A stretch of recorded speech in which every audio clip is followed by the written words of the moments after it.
ഗുരുദർശനം പുണ്യ ഗുരുദർശനം മാനവ മക്കൾക്കായി തുണയാകുമിവിടെ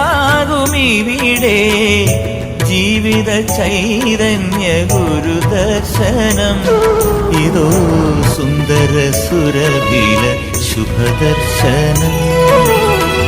ഗുരുദർശനം പുണ്യ ഗുരുദർശനം മാനവ മക്കൾക്കായി